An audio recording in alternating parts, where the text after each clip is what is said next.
Baik, banyak orang saudara-saudara kita menuduh kita dengan Wahabi, ya. Maka mungkin mereka tidak tahu siapa Syekh Muhammad bin Abdul Wahab rahimahullahu taala. Apalagi banyak orang-orang Syiah yang menyebarkan isu bahwasanya Wahabi mengkafirkan kaum muslimin, Wahabi ya suka menumpahkan darah kaum muslimin, ya.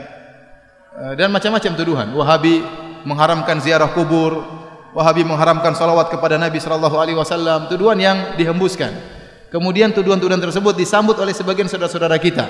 Akhirnya semakin besar tuduhan tersebut. Dan ini semua adalah tuduhan tidak benar. Kita mengatakan kenyataan mendustakan itu semua. Kita tahu Raja Wahabi, Raja Salman, ya, di antaranya. Hafizahullah taala. Hari ini saya baru dapat kabar dia menyuruh seorang wartawan diberhentikan dari pekerjaannya. Dan koran dipermasalahkan, dikasuskan. Kenapa? Karena wartawan tersebut memuji dia berlebihan. Ya, dia baca koran tersebut, ternyata wartawan tersebut memuji dia berlebihan, disuruh berhenti penulis tersebut. Karena dia tidak ingin sampai tauhid terganggu. Dia menjaga kemudian tauhid. Ya. Adapun menuduh bahwasanya kaum Wahabi suka mengkafirkan, maka itu tidak benar. Dibantah oleh Syekh Muhammad bin Abdul Wahab rahimahullahu taala. Ya.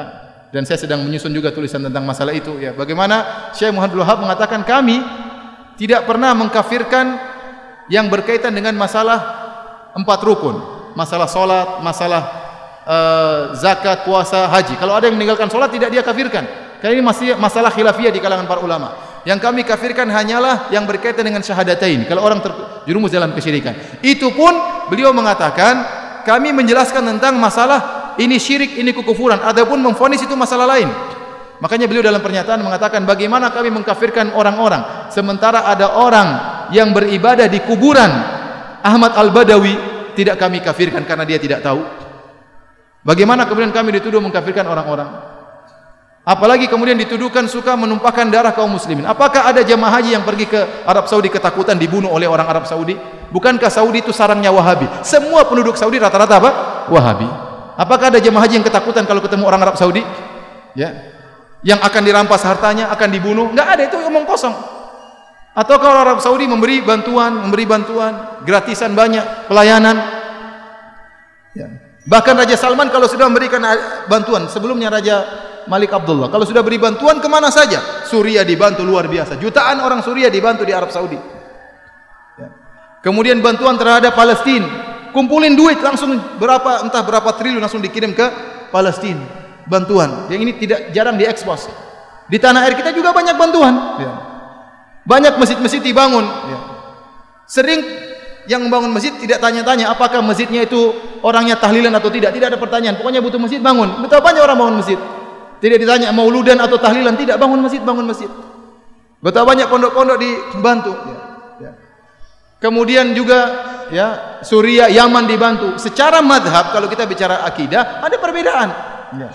Kita tahu Yaman bukan Wahabi, kita tahu Suriah bukan juga Wahabi, Palestina juga bukan Wahabi, tapi dibantu sama raja-raja Wahabi. Kemanusiaan mereka tinggi. Maka maksud saya seorang jangan menuduh yang tidak-tidak. Kalau dia menuduh bahwasanya Syekh Muhammad bin Wahab melarang untuk ziarah kubur, tidak benar. Kita suruh ziarah kubur. Yang tidak boleh kalau minta kepada penghuni kubur. Ya. Dilarang bersolawat. Saya bilang kita tiap hari bersolawat. Allahumma sholli ala Muhammad sallallahu alaihi wasallam. Berulang-ulang dalam ceramah kita bersolawat. Ya. Yang dilarang mungkin solawat yang mengandung mana-mana kesyirikan. Itu yang dilarang. Adapun kalau solawat yang sunnah silakan. Ya. Oleh karenanya seorang berhati-hati tatkala memberi tuduhan yang tidak-tidak, ya, karena termakan dengan provokasi sebagian orang. Kalau dia nuduh Syekh Muhammad bin Wahab dengan tuduhan yang tidak-tidak, ingat dia akan disidang oleh Allah pada hari kiamat. Kita kalau nuduh orang tidak benar, kita akan disidang berhadapan dengan Syekh Muhammad bin Abdul Wahab, dan hati-hati jangan-jangan pahala kita diambil oleh beliau seluruhnya. Karena kita tuduh dia dengan tuduhan yang tidak-tidak. Ya, ini bahaya, hati-hati. Maka seorang tatkala berbicara hendaknya dia berpikir sebelum mengucapkan apa yang dia ucapkan. Dan saya katakan bahwasanya kita bersabar kalau dituduh yang tidak-tidak, yang penting kita menjalankan sunnah. Dan ingat, kita tidak ada yang mengkultuskan Syekh Muhammad bin Abdul Wahab. Syekh Muhammad bin Abdul Wahab rahimahullah hanyalah seorang ulama yang bermadzhab Hambali. Dan dia bisa salah, bisa benar. Kalau salah kita tolak, kalau benar kita ambil. Dia sebagaimana ulama-ulama yang lain, bisa salah, bisa benar. Makanya dalam kajian-kajian kita juga Hampir tidak pernah kita bilang berkata Wahabi, berkata Muhammad bin Wahabi, tidak pernah. Saya yang sampaikan dari apa saya ucapkan. Perkataan Syekh Muhammad bin Wahab tidak ada saya ucapkan, tidak ada saya nukilkan. Ya, hampir tidak pernah. Kita sampaikan perkataan para ulama, perkataan ahli tafsir, siapa saja. Maka jangan kita berbuat zalim terhadap seorang pahlawan seperti Syekh Muhammad bin Wahab. Beliau adalah pahlawan. Dengan jasa beliau berdirilah kerajaan Arab Saudi.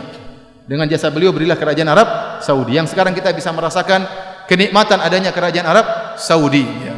Adanya ketentraman, adanya keamanan, adanya ibadah yang tentram di sana. Bagaimana bantuan kerajaan Arab Saudi kepada negara-negara Islam, itu salah satu jasanya Syekh Muhammad bin Abdul Wahab rahimahullahu taala. Jadi saya sering sampaikan, Syekh Muhammad bin Wahab itu di Saudi seperti tuanku Imam Bonjol di tanah air kita, seperti Pangeran Diponegoro di tanah air kita. Maka mereka cinta kepada pahlawan mereka, wajar. Kalau mereka cinta, mereka pelajari buku-bukunya, tapi mereka tidak fanatik. Kalau salah dibilang salah. Wallahu alam bishawab.